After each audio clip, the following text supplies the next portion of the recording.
جو خودکش حملہ ہوا تھا ریلوے اسٹیشن پہ، اس ریلوے اسٹیشن میں ہمارے تقریباً 32 کے قریب قیمتیں جانیں ضائع ہوئی تھیں، 50+ لوگ جو ہے وہ زخمی ہوئے تھے، جس میں 10 سویلین تھے، 2 شہید ہوئے تھے، باقی ہمارے سیکورٹی فورسز کے پرسنل تھے۔ یہ اس کو موٹر سائیکل پہ بٹھا کے ریلوے اسٹیشن کے قریب چھوڑ کے آیا ہے، اور اس کے بعد ریلوے اسٹیشن سے کوئی 1 کلومیٹر کے فاصلے پہ کسی اور ہینڈلر کے حوالے کیے۔ تو اب میں آپ کو بتانا جو چاہتا ہوں وہ یہ ہے کہ پورے پاکستان میں ایک اس طرح کا مجھے محسوس ہوتا ہے کہ اکثر اس لڑائی کو کہ ڈپرائیوڈ ہیں جی بلوچستان کے لوگ، یہ کہاں سے ڈپرائیوڈ ہے؟ امیجن کریں کہ والدہ پینشنر ہیں، ابھی تک پینشن لے رہی ہیں، تو دیٹ مینس کہ وہ سرکاری ملازمہ تھی، ان کی جو اہلیہ ہیں وہ سرکاری ملازمہ ہیں، خود 18 گریڈ میں پاکستان کے اسکالرشپ پہ پڑھا ہے، اسکالرشپ پہ PhD کی ہے، بھائی جو ہے وہ ریکوڈک میں ملازم ہے۔ اس کا مطلب ہے کہ یہ تو کہیں سے ڈپرائیوڈ نہیں ہے۔ تو یہ جو ایک کہانی سنائی جاتی ہے پورے پاکستان میں، کل بھی میں نے اس کا شور و غل اسلام آباد کے کسی کو اس پہ سنا APC میں، یہ سارا لیجیٹیمیٹ کرنے کی کوشش کی جا رہی ہے اس لڑائی کو جو پاکستان کے خلاف لڑی جا رہی ہے، تاکہ یہ لیجیٹیمیٹ ہو جائے کہ جی یہ تو رائٹس کی وار ہے، یا اس کی ہے یا اس کی، لہٰذا یہ اس رائٹس سے کوئی تعلق نہیں ہے۔ اس کے علاوہ جو موصوف کا ایک سوسائڈ بامبر تھا، اس پر ہماری CTD گئی اور CTD نے جا کر اس کو دبوچا، لیکن وہاں پر اہل محلہ نے ریزسٹ کیا۔ دس از اگین اے پارٹ کہ آپ کو اس پہ سوسائٹی کو میں آپ کے توسط سے بلوچستان کے لوگوں کو بتانا چاہتا ہوں، ان سب پر ہم نے FIR کیا، every one of them is arrested, but please آپ ان لوگوں سے دور رہیں۔ اگر آپ ان لوگوں کے قریب رہیں گے تو آپ کو سہولت کار ٹریٹ کیا جائے گا۔ وہ خودکش حملہ آور تھا جو پکڑا گیا، اور پکڑ کے پھر محلے نے ریزسٹ کر کے، بیکاز آپ اس طرح کے آپریشنز جو ہیں وہ سیویز میں ہی کرنے جا رہے ہوتے ہیں، سیکورٹی ایجنسیز جو ہیں وہ سیویز میں اس طرح کر رہی ہوتی ہیں، اور بیک اپ پہ فورس ہوتی ہے، فورس کے آنے سے پہلے انہوں نے اس کو چھڑوا کے اور موٹر سائیکل پہ بٹھا کے بھگا دیا۔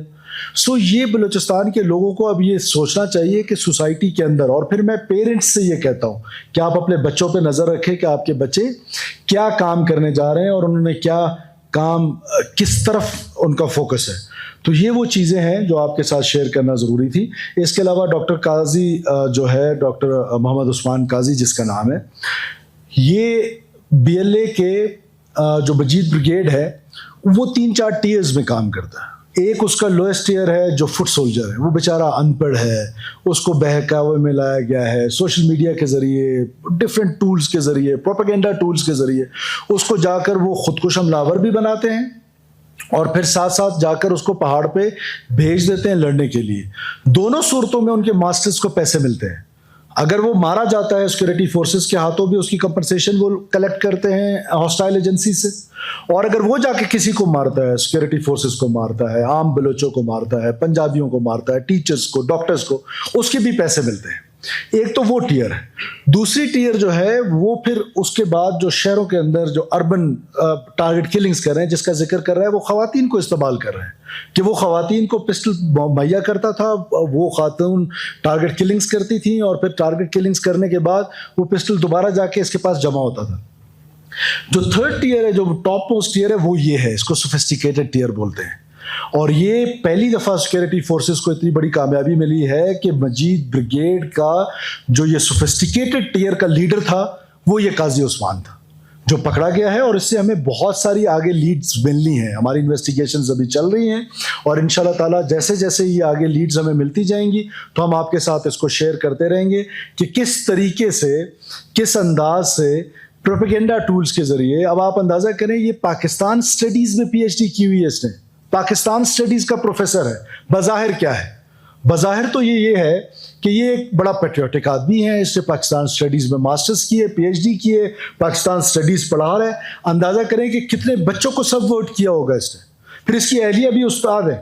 اور جب یہ مریضوں کو لا کے علاج اپنے گھر پہ کراتا تھا ٹیررسٹ کو، تو ظاہر ہے اس کی اہلیہ کو بھی معلوم ہوگا۔ جو میں اپنے گھر میں کام کرتا ہوں، کیا میری اہلیہ کو اس کا علم نہیں؟ تو اس کی اہلیہ بھی ٹیچر ہیں، تو سوچے کہ بچوں کو کیسے سبورٹ کیا جا رہا ہے، کس انداز میں ایک منظم طریقے سے from the day first I am screaming.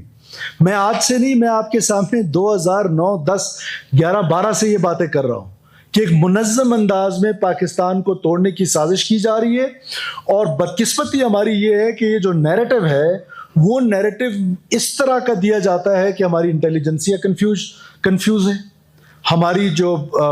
Main stream political parties ہیں ان میں کنفیوژن کریٹ کی جاتی ہے, مین اسٹریم پولیٹیکل لیڈرشپ میں کنفیوژن پیدا کی جاتی ہے, اور بلوچستان کا ایک ایسا پکچر پینٹ کیا جاتا ہے باہر کی دنیا میں, خاص طور پہ باقی ماندہ پاکستان میں, کہ بلوچستان میں یہ جو کچھ ہو رہا ہے اس کو لیجیٹیمیٹ کیا جاتا ہے انڈر ڈیولپمنٹ کے ساتھ, ان پیرلل ڈیولپمنٹ کے ساتھ. اس کا ان پیرلل ڈیولپمنٹ یا انڈر ڈیولپمنٹ سے تعلق نہیں ہے. یہ وائلنس, دو قسم کی وائلنسز کیسے ہو سکتی ہے کہ ایک ہی اے پی سی میں بیٹھ کے لیڈرشپ جو ہماری ہے وہ اس وائلنس کو تو ٹیررسٹ ڈکلیئر کرتی ہے, اور یہ جو وائلنس ہے, یہ جو بندوق ہے, یہ جو بارود ہے, اس کا کوئی اور نام دیا جاتا ہے. تو ہم کب تک اس کنفیوژن کا شکار رہیں گے؟ ہمیں اس کنفیوژن کو سوسائٹی کو باہر نکالنا ہے. اور میں بلوچستان کے لوگوں کو ایک اور بات بھی آج آپ کی توسط سے بتانا چاہتا ہوں کہ ہم غور و فکر کر رہے ہیں اس بات پر. ہم نہیں چاہتے ہیں کہ ہم کوئی اس طرح کی, جب ہارڈن اسٹیٹ کی بات ہو رہی ہے تو ہم اس کو پروموٹ کرنا چاہتے ہیں, پر ہم یہ بھی نہیں چاہتے ہیں کہ لوگ سفر کریں, کسی اور کا گناہ کسی اور کو ملے. کلیکٹیو پنشمنٹ کے حق میں ہم نہیں ہیں ذاتی طور پہ, لیکن یہ بھی ضرور دیکھا جائے گا کہ اب غور و فکر حکومت بلوچستان کر رہی ہے کہ جن کے رشتہ دار, جن کے عزیز و اقارب وہ تنظیموں میں چلے جاتے ہیں, نہ وہ اطلاع دیتے ہیں وہاں سیکورٹی ایجنسیز کو, نہ اطلاع دیتے اپنے پولیٹیکل لیڈرشپ کو, نہ اطلاع دیتے قبائلی مشران کو, سرداران کو. اور یہ تو اس کا مطلب ہے کہ پوری فیملی ملی ہوئی ہے, وہ وہاں سے کیمپ سے چھٹی کر کے گھر بھی آتا ہوگا. سو اب جو ہمارے معصوم بچوں کو مار رہے ہیں, ہمارے معصوم لوگوں کو شہید کر رہے ہیں, مسافروں کو شہید کر رہے ہیں, تو ایسے لوگوں کے ساتھ اب ہماری جو ٹریٹمنٹ ہوگی وہ ذرا ڈفرینٹ ہوگی. اب اس کو اب ان کو سوچنا پڑے گا, یا تو ان کو ہمیں انفارم کرنا پڑے گا. میں بار بار یہ وارن کر رہا ہوں کہ آئیے ہمیں انفارم کیجیے, آپ کا بچہ چلا گیا, آپ کا بھتیجا چلا گیا, کہ وہ کس تنظیم میں شامل ہوا. لیکن یہ نہیں ہو سکتا کہ آپ کو پتہ بھی ہو, وہ معصوم لوگوں کی قتل و غارت بھی کرے, کیمپ سے چھٹی کر کے آپ کے گھر میں بھی آ کے رہے, اس کی بیوی بھی آپ کے ساتھ رہے, بچے بھی آپ اسکول پڑھاتے رہے, اور آپ کہیں جی میں تو بے گناہ ہوں. یہ پھر بے گناہ تصور نہیں ہو سکتا ہے. اس کو قانون کے کٹہرے میں لایا جائے گا, اور وہ دے ول فیس دا میوزک, ان کو وہ فیس کرنا پڑے گا. سو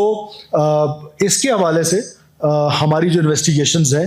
وہ بہت تیزی سے آگے چل رہی ہیں. یہ مجید بریگیڈ کا جو میں نے جس طرح آپ کو کہا کہ سب سے سوفسٹیکیٹڈ اس کا ہیڈ تھا, اور اس کے نیچے بہت ساری اور ونگز کام کر رہی تھی. With the passage of time, جو یہ آگے بڑھیں گی تفصیلات اور ہماری جو تحقیقات ہیں, ہم آپ کے ساتھ ان کو شیئر کریں گے. باری باری پوچھ لیجئے, میرے پاس بہت ٹائم ہے, میرے پاس بہت. ایک ایک کر کے سوال. گزارش میری سنیں, شاہد کو مینج کر لینے دیں, آپ سب کا سوال لے لیں گے.